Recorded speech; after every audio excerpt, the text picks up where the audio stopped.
Hello everyone, my name is Yamini Thukral and I welcome you to Adda 24/7 School। तो आज हम start करने जा रहे हैं चैप्टर 14 इकोसिस्टम। इकोसिस्टम क्या होता है? वो बेसिक सिस्टम जो कि हमारे आसपास होता है उसे हम लोग इकोसिस्टम कहते हैं। सबसे इजी चैप्टर है ecosystem, organisms and population and environmental issues. सबसे इजी चैप्टर्स एंड सबसे ज्यादा स्कोरिंग चैप्टर्स हैं हमारी क्लास 12th बायोलॉजी के। तो ये एक चैप्टर से आप लोग जो है नेचुरली भी रिलेट करके पढ़ पाओगे और इसमें जो अपने आंसर्स अपने हिसाब से भी फ्रेम कर सकते हो, क्योंकि बहुत ही अंडरस्टैंडेबल चैप्टर और बहुत ही easy to score and easy to understand chapter है। तो इस चैप्टर के अंदर हम लोग कौन कौन से सब टॉपिक्स देखने वाले हैं? सबसे पहला, इकोसिस्टम का क्या स्ट्रक्चर होता है, क्या फंक्शन होता है, what is productivity and what is decomposition. Next सब टॉपिक हम लोग देखने जा रहे हैं energy flow and ecological pyramids. Energy एक इकोसिस्टम के अंदर कैसे फ्लो करती है और क्या क्या पिरामिड्स जो है वो बनते हैं। देन इकोलॉजिकल सक्सेशन कैसे होता है, एक बेयर लैंड पे कैसे लाइफ आती है, ठीक है। Then nutrient cycling and ecological services. Nutrient cycle, जितने भी न्यूट्रिएंट्स हमारे एटमॉस्फेयर में मौजूद है उनकी साइक्लिंग कैसे होती है, वापस से कैसे बनते हैं, फिर यूज अप कैसे होते हैं, तो ये सारा भी हम लोग इसके अंदर देखेंगे। एंड लास्टली हम इसके अंदर देखेंगे क्या क्या सर्विसेज हमें जो है इकोसिस्टम प्रोवाइड करता है। उसके बाद में चैप्टर को वाइंड अप करेंगे विद द एनसीईआरटी क्वेश्चंस। तो आज के लेक्चर के अंदर हम लोग इसका फर्स्ट सब टॉपिक देखने जा रहे हैं जो कि है ecosystem structure and function, productivity and decomposition. ठीक है, स्टार्ट करते हैं इकोसिस्टम स्ट्रक्चर एंड फंक्शन के साथ। तो इकोसिस्टम का क्या स्ट्रक्चर होता है वो हम लोग इसके अंदर देखेंगे। So an ecosystem it can be visualized as a functional unit of nature. जब हम इकोसिस्टम की बात करते हैं तो it is the functional unit of nature, जहां पे लिविंग ऑर्गेनिजम्स जो है इंटरैक्ट करते हैं। लिविंग ऑर्गेनिजम्स इंटरैक्ट करते हैं आपस में और नॉन लिविंग ऑर्गेनिजम्स के साथ। तो इकोसिस्टम क्या है? It is a functional unit of nature, क्योंकि उसी के अंदर जो है सारे के सारे फंक्शंस जो है परफॉर्म हो रहे होते हैं। तो we can say that ecosystem it is a functional unit of nature where the living organisms they interact within themselves and with the surrounding physical environment, which is the non-living component.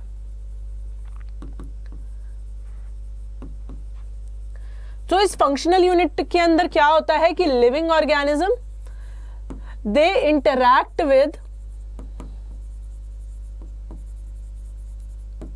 Non living और within themselves as well, within themselves। तो ये हो गया हमारा ecosystem की definition, proper definition. अगर आपको आती है एग्जाम में कि व्हाट इज इकोसिस्टम या फिर define ecosystem, it is the functional unit of nature where the living organisms they interact among themselves and with the surrounding environment. कैसे हम लोग जो है कैसे इंटरैक्ट करते हैं, हमें हवा चाहिए, पानी चाहिए, है ना, पीएच, टेम्परेचर, इन सबके साथ हम लोग जो इंटरैक्शन शो करते हैं वो हमारा इकोसिस्टम डिफाइन करता है। Then it varies greatly in size from a small pond to a large forest और अ सी। इकोसिस्टम तो एक स्मॉल पॉन्ड भी हो सकता है। पॉन्ड के अंदर बहुत सारी डक्स रहती हैं, बहुत सारे एक्वेटिक ऑर्गेनिज्म रहते हैं छोटे छोटे, जो कि उस पॉन्ड में भी सर्वाइव कर लेते हैं। उनके लिए वो पॉन्ड उनका इकोसिस्टम है। पर बड़े भी इकोसिस्टम होते हैं, जैसे कि फॉरेस्ट होता है, सी होता है, वो तो कितने ही बड़े इकोसिस्टम होते हैं, है ना। So many ecologist they regard the entire biosphere. हमारा जो पूरा बायोस्फीयर है उसे क्या बोला जाता है? Global ecosystem. ठीक है, इसके अंदर क्या है? छोटे छोटे हमारे लोकल इकोसिस्टम है। तो जो हमारा पूरा बायोस्फीयर है, पूरा का पूरा एनवायरनमेंट है, उसे बोला जाता है ग्लोबल इकोसिस्टम। और उसके अंदर जो छोटे छोटे इकोसिस्टम्स मौजूद है उसे हम लोग लोकल सिस्टम रिगार्ड कर सकते हैं। ठीक है, so since this system is too much big and complex to be studied at one time, it is convenient to divide it into two basic categories, which is terrestrial and aquatic। ये system इतना बड़ा है कि जैसे हमने बोला कि global है, इसको हम लोग ग्लोबल लेवल पे जो है स्टडी नहीं कर सकते, इसलिए हमने इसको दो में डिवाइड कर दिया है, टेरेस्ट्रियल एंड एक्वेटिक। तो बच्चों टेरेस्ट्रियल जैसे कि इसका नाम बता रहा है, मतलब ऑन लैंड, है ना, on land, and aquatic is on in water, है ना, एक्वेटिक इज इन वाटर। तो क्या हम ये ग्लोबल इकोसिस्टम को दो में डिवाइड कर सकते हैं, terrestrial and aquatic. So the forest, grassland and the desert, they are the examples of the terrestrial ecosystem जो कि प्लेन लैंड पे है. Pond, lake, wetland, river, estuary, they are the examples of aquatic ecosystem. तो हमें aquatic और terrestrial के बीच में difference पता चल गया कि क्या है, और उनके एग्जांपल्स पता चल गए. क्या क्या है उनके एग्जांपल्स? उनके एग्जांपल है टेरेस्ट्रियल के फॉरेस्ट, ग्रासलैंड, डेजर्ट, और एक्वेटिक के क्या है, पॉन्ड, लेक, वेटलैंड, ईस्चुरी, वाटर, ये सारे के सारे हमारे एक्वेटिक के हैं. जो क्रॉप फील्ड्स और एक्वेरियम है, they are man made ecosystem. अब बच्चों इकोसिस्टम दो और चीजों में डिवाइड होता है, एक तो मैन मेड हो गया, एक हो गया हमारा नेचुरल. नेचुरल इकोसिस्टम जैसे कि फॉरेस्ट, सी, ये सब तो हमारा नेचुरली प्रेजेंट होता है ना. मैन मेड जो कि मैन ने बनाए, जैसे कि हमारे एक्वेरियम हो गए, हमारे जो ये फील्ड्स हो गई है ना जिसमें हम लोग इरिगेशन करते हैं, क्रॉप फील्ड्स हो गई, ये दोनों के दोनों क्या है, हम लोगों ने बनाए हैं. ये वाले इकोसिस्टम हमने खुद बनाए हैं, उसमें हमने जो है इंट्रोड्यूस किया है लिविंग ऑर्गेनिजम्स को. तो ये हमारे मैन मेड इकोसिस्टम हो गए, और वो वाले क्या हो गए, हमारे नेचुरल इकोसिस्टम हो गए. तो ये भी दो डिफरेंशिएशन होते हैं, एक तो टेरेस्ट्रियल, एक्वेटिक, और एक मैन मेड एंड नेचुरल. तो दो तरीके से हमारी क्लासिफिकेशन होती है. ठीक है. Each ecosystem it consists of biotic and abiotic components. जब हम biotic की बात करते हैं, they are the living components. They are the living components. जिसमें क्या क्या होते हैं हमारे ऑटोट्रॉफ्स यानी कि plants, herbivores and carnivores. Autotrophs हमें पता है कि क्या होते हैं, प्लांट्स, क्योंकि वो ही खाना प्रोड्यूस करते हैं. हम क्या है, हम हेट्रोट्रॉफ्स है. तो जब हर्बीवोर्स और कार्निवोर्स की बात आती है तो उसमें हम लोग उसकी जगह पे हेट्रोट्रॉफ्स भी लिख सकते हैं, जो कि अपना खाना खुद नहीं बना सकते हैं, प्लांट्स या एनिमल से डिराइव करते हैं. तो प्लांट्स एंड एनिमल्स जो है हमारा बायोटिक कंपोनेंट फॉर्म करते हैं, और एबायोटिक जो कि लिविंग नहीं होते हैं, जो कि नॉन लिविंग होते हैं, तो वो हमारे एबायोटिक कंपोनेंट होते हैं. तो बायोटिक और एबायोटिक के इंटरैक्शन को ही क्या बोलते हैं, वो हमारा एक फिजिकल स्ट्रक्चर बनाता है जिससे हम लोग इकोसिस्टम बोलते हैं. तो the interaction between the biotic and abiotic component, biotic means living and abiotic means non living. Biotic के अंदर क्या क्या आया हमारा, प्लांट्स एंड एनिमल्स, और एबायोटिक के अंदर नॉन लिविंग हो गए. तो इनके इंटरैक्शन को ही इकोसिस्टम बोला जाता है. क्या बोला जाता है, इकोसिस्टम बोला जाता है.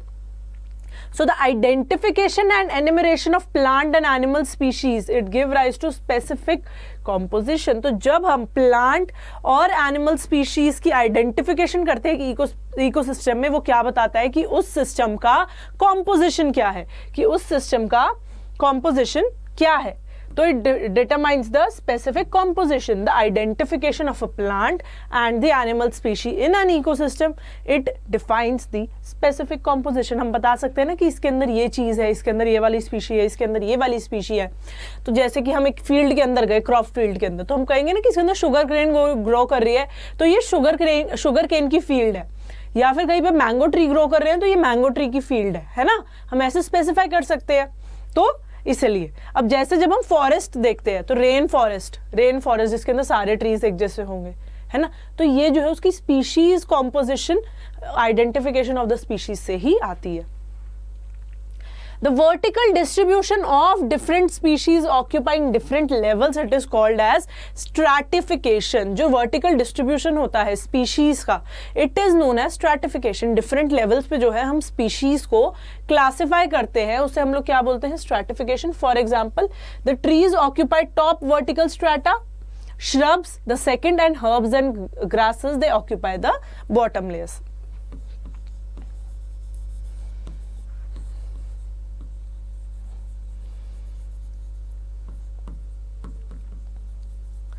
हमारा जो ये है स्ट्रैटिफिकेशन, वो नीचे से ऊपर जाता है. नीचे हमारा सबसे छोटा होगा पार्ट, और ऊपर सबसे बड़ा और सबसे डेवलप्ड चीज होगी. ठीक है. तो ये हमारी स्ट्रैटिफिकेशन होती है. देखो हमने डिवाइड कर दिया ना कि कुछ ट्रीज जो होते हैं हर्ब्स होते हैं, फिर श्रब्स होते हैं, फिर ट्रीज होते हैं. तो उस हिसाब से हमने स्ट्रैटिफाई कर लिया vertically.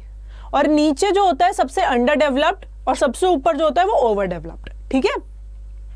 So the major functional components of the ecosystem, they are productivity, decomposition, energy flow and nutrient cycling. इस सब टॉपिक के अंदर आज हम लोग प्रोडक्टिविटी और डीकम्पोजिशन कवर करेंगे और आगे की लेक्चर्स के अंदर हम लोग ये दोनों चीजें भी कवर कर लेंगे। तो जो फंक्शनल कंपोनेंट्स होते हैं हमारे इकोसिस्टम के, वो कौन से होते हैं? एक तो प्रोडक्टिविटी हो गया, एक डीकम्पोजिशन हो गया, energy flow and nutrient cycling.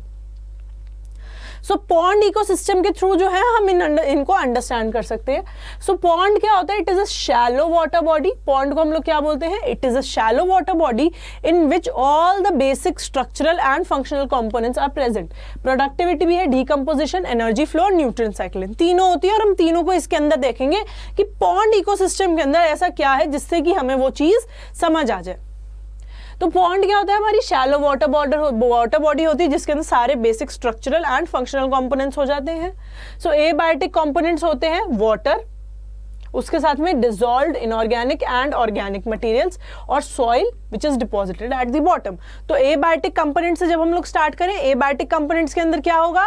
हमारी जो सॉइल होगी जो सबसे नीचे होगी पॉन्ड के, inorganic materials, organic materials and water, ये हमारे एबायोटिक कंपोनेंट्स हो गए जिनको हम लोग नॉन लिविंग कंपोनेंट्स बोलते हैं। अभी हम लोग लिविंग भी देखेंगे। नॉन लिविंग कंपोनेंट्स आ गए, मतलब एक कंपोनेंट हमारे इकोसिस्टम का हमें पता चल गया। फिर हमारे आते हैं क्या? ऑटोट्रॉफिक कंपोनेंट्स, जो कि हमारे क्या है? बायोटिक।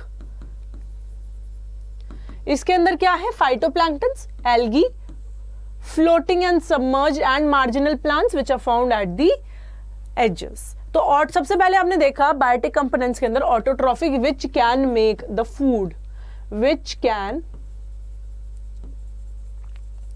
मेक फूड, जिससे कि आपको याद रहे ऑटोट्रॉफिक क्या होता है। सो वो the plants which can make their own food, they include the phytoplanktons, algae, floating, submerged and marginal plants which are located at the edges। ये हमारे क्या हो गए? ऑटोट्रॉफिक कंपोनेंट हो गया। इसके बाद में हमारा क्या आता है? Heterotrophic component. ये हेटेरोट्रॉफिक है, ये सारा हमारा बायोटिक ही चल रहा है। हेटेरोट्रॉफिक के अंदर क्या है? Consumers which are the zooplanktons which are free swimming bottom dwellers. तो हमें ये पता चल गया कि कंज्यूमर्स कौन कौन से हैं हमारे? जू प्लैंक्टन्स, फाइटोप्लैंक्टन्स के ऊपर जो फीड करते हैं, which are the free swimming, और वो बॉटम पे भी ड्वेल्व कर लेते हैं। Then decomposers which are fungi, bacteria and flagellates found abundantly in the bottom। Decomposers क्या करते हैं? बेसिकली जो भी ऑर्गेनिक मैटर होगा, डेड मैटर होगा, उसको डिकम्पोज कर देते हैं और उससे जो है एनर्जी डराइव करते हैं। तो ये हमारा प्रोसेस किसका हो गया? डीकम्पोजिशन का। ये किसका प्रोसेस हो गया? डीकम्पोजिशन का। कि जो डीकम्पोजर्स प्रेजेंट है, जो कि फंजाई, बैक्टीरिया, फ्लैजेलेट्स हैं, वो भी जो है बॉटम साइड पे बहुत ज्यादा मौजूद हैं। कहाँ पे मौजूद है? बॉटम साइड पे मौजूद है। और वो क्या कर रहे हैं? वो क्या, उनके एग्जांपल्स क्या है? फंजाई, बैक्टीरिया, फ्लैजेलेट्स, जो कि डेड और डिकेइंग के ऊपर फीड करके उनसे न्यूट्रिएंट्स निकाल के ऐड ऑन कर रहे हैं। The functioning of a pond ecosystem, it occurs in the following steps. So first, the autotrophs, they convert inorganic material into organic material with the help of solar energy. The heterotrophs, they consume autotrophs. Decomposers decompose dead organic material and mineralize it to release them back for reuse by the autotrophs. तो autotrophs basically क्या करते हैं? वो inorganic material को convert कर देते हैं into organic material with the help of solar energy. किसकी मदद से करते हैं? सोलर एनर्जी की मदद से करते हैं। The heterotrophs, they consume autotrophs. जो हेटेरोट्रॉफ्स है वो फीड करते हैं ऑटोट्रॉफ्स के ऊपर। जैसे कि मैंने बताया, जो ऑटोट्रॉफ्स है वो खाना बनाते हैं, तो हेटेरोट्रॉफ्स या तो उनके बनाए हुए खाने पे फीड करते हैं या फिर सीधा ऑटोट्रॉफ्स के ऊपर फीड करते हैं। डीकम्पोजर्स जो क्या करते हैं? वो डीकम्पोज करते हैं डेड ऑर्गेनिक मैटर, उससे मिनरल्स एक्सट्रैक्ट करके उनको दोबारा से एनवायरनमेंट के अंदर डाल देते हैं, जिससे कि वो रीयूज हो पाए। The unidirectional movement of energy, it occurs towards the higher trophic levels and lost in the form of heat to the environment। जो एनर्जी की मूवमेंट है बच्चों, energy movement occurs in one direction only, मतलब एक ही direction में जाती है नीचे से ऊपर, और वो जो नीचे से ऊपर जाती है काफी एनर्जी जो है हीट की फॉर्म में एनवायरनमेंट में उड़ जाती है। ठीक है। द नेक्स्ट हमारा आता है प्रोडक्टिविटी। हमने इकोसिस्टम का स्ट्रक्चर देख लिया, उसके फंक्शंस देख लिया। अब हमारा आता है next productivity. A constant input of solar energy is the basic requirement for any ecosystem to function and sustain. Solar energy क्यों रिक्वायर्ड होती है? क्योंकि इकोसिस्टम को एनर्जी किसी ना किसी फॉर्म में चाहिए होती है, तो वो लाइट एनर्जी की फॉर्म में जो है उसे डिराइव करता है. It is the basic requirement for any ecosystem to function and to sustain. ठीक है. So the primary production it is defined as the amount of biomass और organic matter produced per unit area over a time period. So primary production क्या होता है? It is the amount of the biomass which is produced per unit area over a time. Per unit area जो है produce होता है by plants during photosynthesis. बच्चों, जो photosynthesis में हमारा मेन क्या होता है? फोटोसिंथेसिस का मेन एम होता है टू प्रोड्यूस एनर्जी, है ना. फोटोसिंथेसिस का मेन होता है to produce energy, food and energy, है ना. Food in the form of carbohydrates या फिर शुगर जो है प्लांट्स प्रोड्यूस करते हैं. सो जितना भी बायोमास या फिर ऑर्गेनिक मैटर वो प्रोड्यूस कर रहे हैं पर यूनिट एरिया एक स्पेसिफिक टाइम में, उसे हम लोग क्या बोलते हैं? Primary production. और ये इसका यूनिट क्या होता है जिसमें हम लोग इसे मेजर करते हैं? ग्राम इनवर्स होल स्क्वायर या फिर किलो कैल मीटर. ठीक है. तो ये जो है हम इसके टर्म्स में से मेजर करते हैं. It is express in the terms of weight और the energy. Kilo cal meter या फिर ग्राम के उसमें हम लोग जो है इसे मेजर कर सकते हैं. So the rate of biomass production it is called the productivity. जो बायोमास प्रोडक्शन का जो रेट है उसको प्रोडक्टिविटी कहेंगे और द अमाउंट ऑफ बायोमास है उसे हम प्रोडक्शन कहेंगे. रेट को हम लोग प्रोडक्टिविटी कहेंगे कि किस रेट से जो है बायोमास प्रोड्यूस हो रहा है और कितना अमाउंट में बायोमास प्रोड्यूस हो रहा है उसे हम लोग प्राइमरी प्रोडक्शन कहेंगे. Clear? So it is expressed in the terms of either in the terms of weight or in the terms of energy. Either in the terms of weight or in the terms of energy or over a period of year. Year के period में हम लोग इसे देखते हैं. Yearly हम लोग जो है इसे देखते हैं. हाँ. So to compare the productivity of different ecosystem. इसमें जो है हम डिफरेंट इकोसिस्टम्स की प्रोडक्टिविटी को कंपेयर करते हैं. इसी बायोमास प्रोडक्शन के थ्रू ही हम जो इसे प्रिपेयर करते हैं. ठीक है. So the primary productivity it can be divided into gross primary and net primary. तो ग्रॉस प्राइमरी क्या होता है? It is the rate of production of organic matter during photosynthesis. Gross primary productivity होता है it is the rate of production of organic matter during photosynthesis. Photosynthesis के अंदर कितना जो है ऑर्गेनिक मैटर प्रोड्यूस हो रहा है उसका रेट हमारा ग्रॉस प्राइमरी प्रोडक्टिविटी है. सो a considerable amount of GPP gross primary productivity it is utilized by plants in respiration. ये हमारा बच्चों क्या होता है? बेसिकली ग्रॉस प्राइमरी प्रोडक्टिविटी के अंदर हम लोग जो है रेस्पिरेटरी लॉसेस को काउंट नहीं करते. हम लोग सिर्फ जो है रेट ऑफ प्रोडक्शन निकालते हैं कि कितना रेट में मतलब कितना ज्यादा प्रोड्यूस हो रहा है इन फोटोसिंथेसिस, कितना ज्यादा ऑर्गेनिक मैटर या फिर बायोमास जो है प्रोड्यूस हो रहा है. नेट प्राइमरी प्रोडक्टिविटी क्या होता है? इसके अंदर हम लोग रेस्पिरेटरी लॉसेस को भी कंसिडर करते हैं. तो नेट प्राइमरी प्रोडक्टिविटी को क्या हम ये बोल सकते हैं कि वो gross primary productivity minus the respiratory losses होगा. तो उससे क्या होगा? हमें पास नेट आ जाएगा कि हाँ इतना उसने बायोमास बनाया, इतना रेस्पिरेटरी लॉसेस के अंदर गया, तो हमारे पास नेट जो बचता है वो इतना बायोमास बचता है. तो नेट प्राइमरी प्रोडक्टिविटी हमारा वो होगा.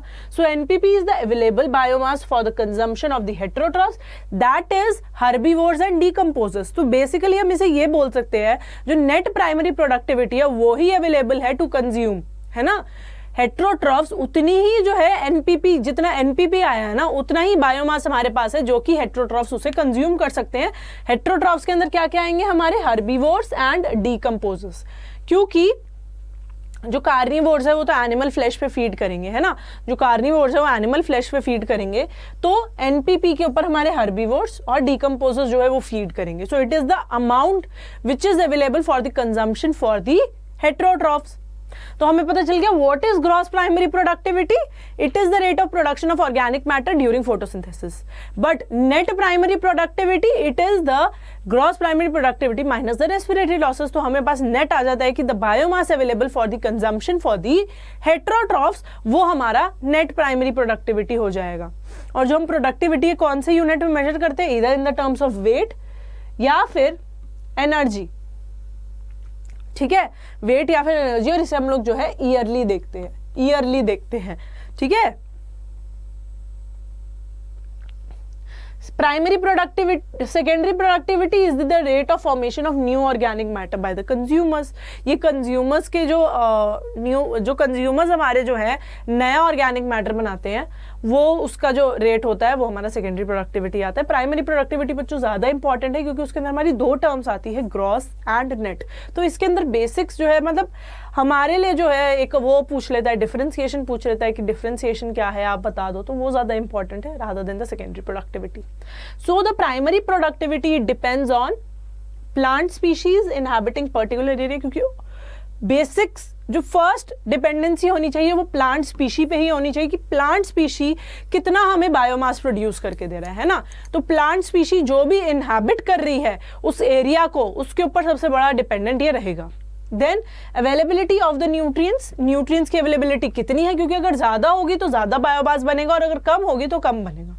Then photosynthetic capacity, again it is indirectly dependent on the plant species कि उस प्लांट की कितनी ज्यादा कैपेबिलिटी है टू फोटोसिंथेसाइज, वो प्लांट किस लेवल तक फोटोसिंथेसिस कर सकता है और वो कितना बायोमास उससे प्रोड्यूस कर सकता है। Then variety of environmental factors, external factors तो हमेशा जो है अफेक्ट करते ही है, जो एनवायरमेंटल फैक्टर्स होते हैं, जो एक्सटर्नल फैक्टर्स होते हैं वो हमेशा अफेक्ट करते ही है। तो ये सारे फैक्टर्स हैं जो कि प्राइमरी प्रोडक्टिविटी को अफेक्ट करते हैं। Annual net primary productivity of the whole biosphere, it is about 170 billion tons. It is the dry weight of the organic matter.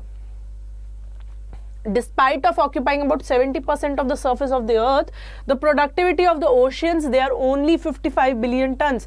जबकि oceans हमारे 70% कवर करते हैं अर्थ को, 70% हम बोलते हैं कि पानी है, तो ओशियंस हमारे 70% कवर कर रहे हैं, तो सिर्फ 55 बिलियन टन ही जो है उनकी प्रोडक्टिविटी है। बट जो प्लांट्स है उनकी कितनी है, 170 बिलियन टन ईयरली। एनुअली की बात कर रहे हैं तो इसलिए कंपैरिजन करते हैं कि इकोसिस्टम, अब जैसे ये हमारा लैंड इकोसिस्टम है terrestrial,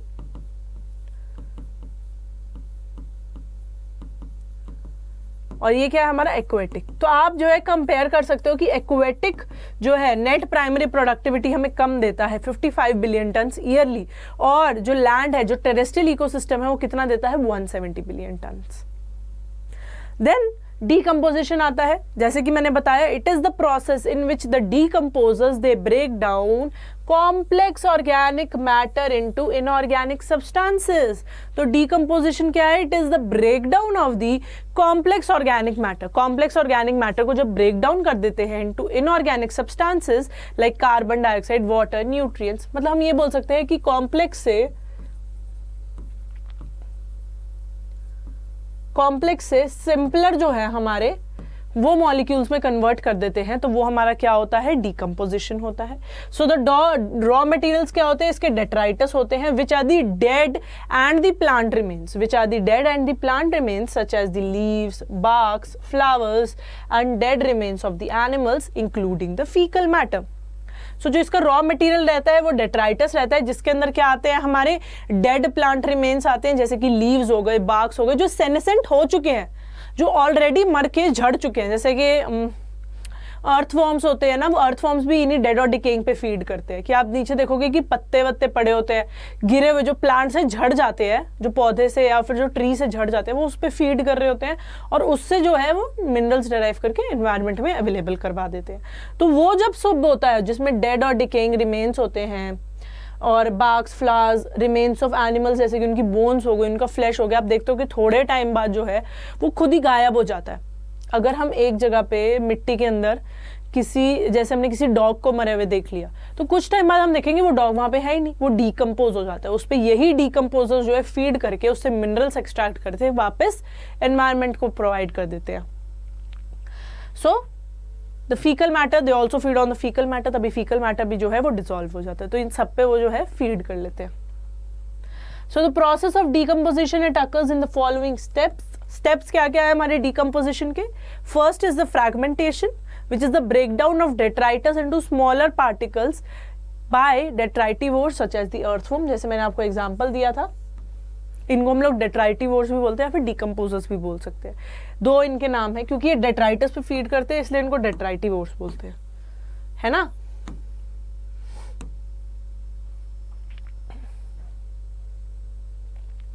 Second step is the leaching, by which the water soluble inorganic nutrients they go down into the soil and gets precipitated into unavailable salt.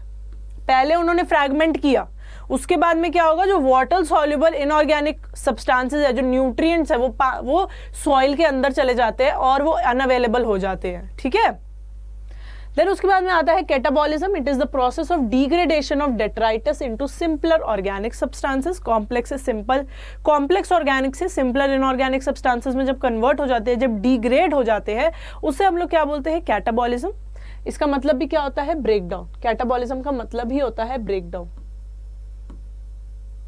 है ना, bye bacterial and the fungal enzymes. Bacterial और fungal enzymes की मदद से जो है ये convert हो जाते हैं. नेक्स्ट स्टेप है हमारा humification, which is the process of accumulation of the dark coloured amorphous substance called the humus. Humification, it is the process of accumulation of a dark colored amorphous substance which is known as the humus, and it is highly resistant to microbial action. It undergoes decomposition at an extremely slow rate and serve as a reservoir of nutrients. Humification, the formation of the humus. Humus basically क्या होता है, हमारा natural fertiliser होता है. ये soil की top most layer होता है, सॉइल का टॉप मोस्ट लेयर होता है, और ये सबसे ज़्यादा फर्टाइल होता है. और ये सबसे ज़्यादा फर्टाइल होता है, ये सॉइल को इमेंस फर्टिलिटी जो है वो प्रोवाइड करता है. तो इसके अंदर क्या होता है, रिजर्वॉयर ऑफ न्यूट्रिएंट्स होता है, बट इसके अंदर जो डिकम्पोजिशन होता है जिसकी वजह से ये बनता है वो बहुत ही स्लो रेट पे होता है. It is resistant to the microbial action. ये रेजिस्टेंट रहता है माइक्रोबियल एक्शन से.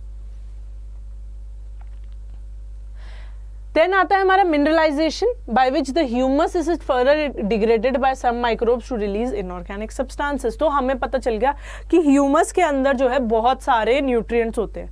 तो क्या होता है, इसका फर्दर डिग्रेडेशन होता है which is slow. This is a slow step by some microbes which releases the inorganic substances. तो ये हमारा पूरा प्रोसेस रहता है डिकम्पोजिशन का. A tree it grows into the soil, उससे ग्रीन लीफ जो है it falls to the ground. Some are eaten by the insects and other by the animals. The nutrients and energy they enter the food web. Food web अभी हम देखेंगे कि वो क्या होता है. Then some nutrients they leach into the soil by chemical action, या फिर leaves partially consumed by decomposers such as the fungi and bacteria, और वो क्या करेंगे, it becomes litter. ये दो चीजें हो सकती है. जब वो लीफ के ऊपर इंसेक्ट्स और एनिमल्स फीड करने लग गए तो या तो वो जो न्यूट्रिएंट्स है वो सॉइल के अंदर चले जाएंगे, कुछ न्यूट्रिएंट्स, और कुछ जो है they are partially consumed by the decomposers such as the fungi and the bacteria, और वो क्या बन जाएंगे, लिटर बन जाएंगे और लूज फॉर्म में कन्वर्ट हो जाएंगे. ठीक है. और इसकी जो न्यूट्रिएंट्स लीच इन कर गए हैं इन द सॉइल, वो क्या करेंगे, ऑर्गेनिक रिच सॉइल कर देंगे.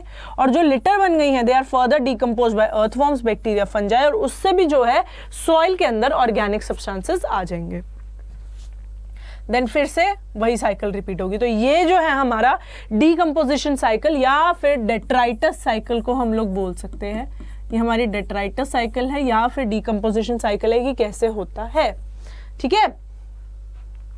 So the leaves partially consumed by the decomposers such as fungi and bacteria, they begin to lose form and become litter.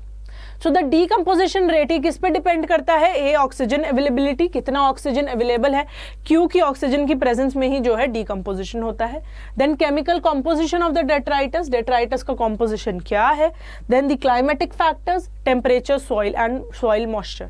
So decomposition rate जो होता है स्लोअर होता है if the detritus it is rich in lignin and chitin. और अगर detritus के अंदर nitrogen और वाटर सॉल्युबल सब्सटेंसेस है जैसे कि शुगर्स, तो वो बहुत तेजी से होता है. तो हमें पता चल गया कि डीकम्पोजिशन किसके अंदर स्लो होता है, डीकम्पोजिशन हमारा किसके अंदर स्लो होता है, अगर डेट्राइटस के अंदर फैट्स का कंटेंट ज्यादा है. हमारे जो lignin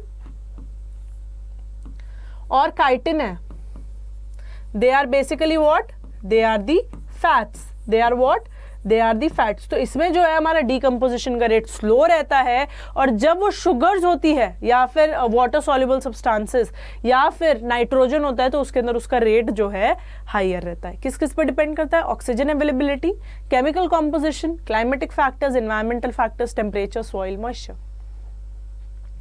So the warm and the moist environment it speeds up decomposition.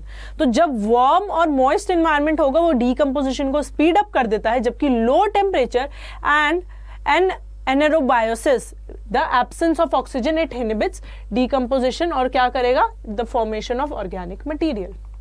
तो एक बार देख लेते हैं कि हमने आज के लेक्चर में क्या क्या देखा है। Starting with the ecosystem structure and function. Ecosystem की बेसिक डेफिनेशन जब हमने देखी थी, it is the functional unit of nature, जहां पे लिविंग ऑर्गेनिजम्स इंटरैक्ट करते हैं विद द एनवायरनमेंट, और जो पूरा बायोस्फीयर है उसको ग्लोबल इकोसिस्टम की तरह देखा जाता है, और उसके अंदर बहुत सारे छोटे छोटे लोकल इकोसिस्टम हैं।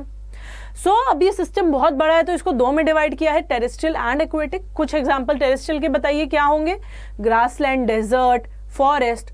एक्वेटिक के क्या होंगे, सी, रिवर, वेटलैंड, लेक, ये सारे के सारे होंगे। और बाकी दो फर्दर और क्लासेस में डिवाइड किया है, नेचुरल एंड मैनमेड। नेचुरल जो कि नेचुरली मौजूद होते हैं, मैनमेड यानी कि एक्वेरियम्स हो गए, क्रॉप फील्ड्स हो गई, हमारे मैनमेड इकोसिस्टम होते हैं।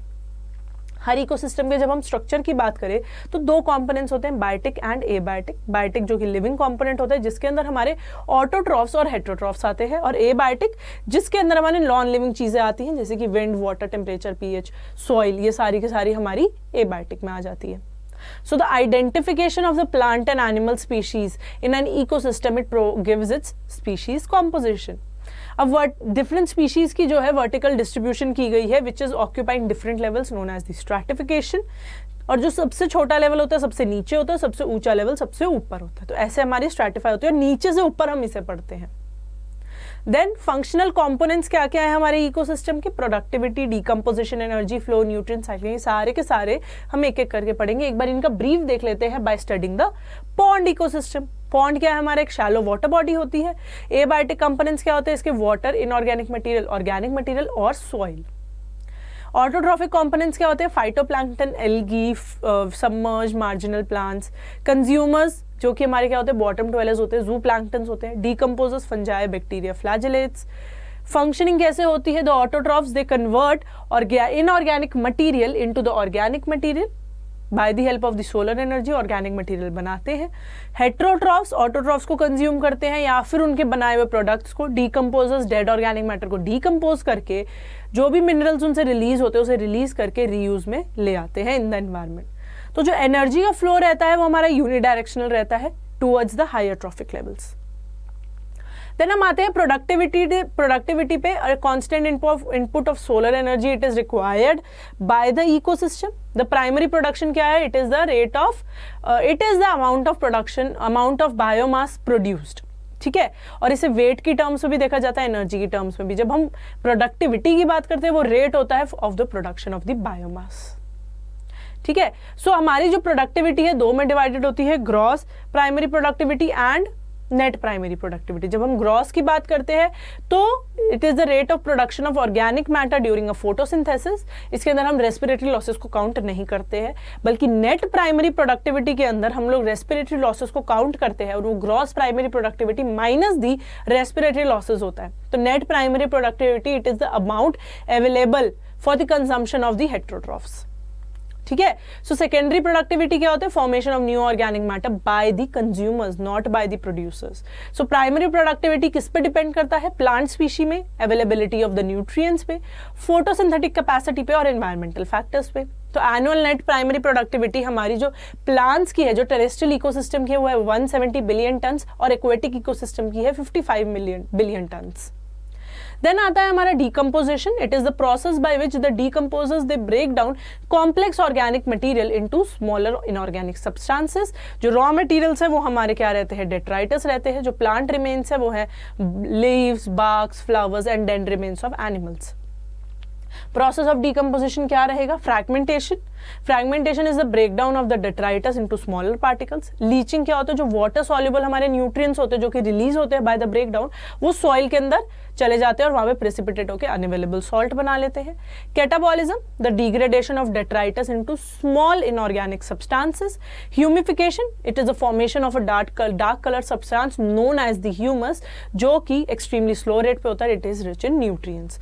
लास्टली हमारा आता है मिनरलाइजेशन, जिसकी वजह से ह्यूमस जो है उसके ऊपर डिग्रेडेशन होती है और माइक्रोब्स जो है उससे रिलीज करते हैं इनऑर्गेनिक सब्सटेंसेस। तो ये हमारा पूरा प्रोसेस रहता है कि ग्रीन लीफ अगर नीचे गिर रही है तो उसके ऊपर क्या होगा, इंसेक्ट्स और एनिमल्स अटैक करेंगे। दो फेट होंगी, या तो कुछ न्यूट्रिएंट्स जो है लीच कर जाएंगे इनटू द केमिकल, लीच कर जाएंगे into the soil by chemical action, उससे भी हमारी सॉइल जो है ऑर्गेनिक रिच हो जाएगी, या फिर उसके ऊपर जो है डिकम्पोजिशन हो जाएगा by the earthworm, bacteria, fungi, और उससे भी सॉइल हमारी ऑर्गेनिक रिच हो जाएगी। सो डिकम्पोजिशन का रेट किस पे डिपेंड करता है, on the oxygen availability, on the chemical composition of the detritus, climatic factors, temperature, soil and moisture. Decomposition rate जो है स्लोअर होता है when it comes to fat, lignin and chitin, और जब वो होता है नाइट्रोजन या फिर वाटर सॉल्युबल सब्सटेंसेस जैसे कि शुगर के ऊपर, तो उसका रेट बहुत हाइयर होता है। वार्म और मॉइस्ट एनवायरनमेंट भी जो है वो स्पीड अप कर देते हैं डिकम्पोजिशन को, जबकि अगर ऑक्सीजन एब्सेंट है और लो टेम्परेचर है तो वो स्लो कर देता है। तो बच्चों ये था हमारा ecosystem structure and function, productivity and decomposition के बारे में। नेक्स्ट लेक्चर के अंदर जो है हम नेक्स्ट सब टॉपिक कंटिन्यू करेंगे। अगर आपको वीडियो पसंद आई है तो लाइक करना है, शेयर करना है, सब्सक्राइब करना है अड्डा 24/7 स्कूल के चैनल को। Thank you for watching the video and bye bye.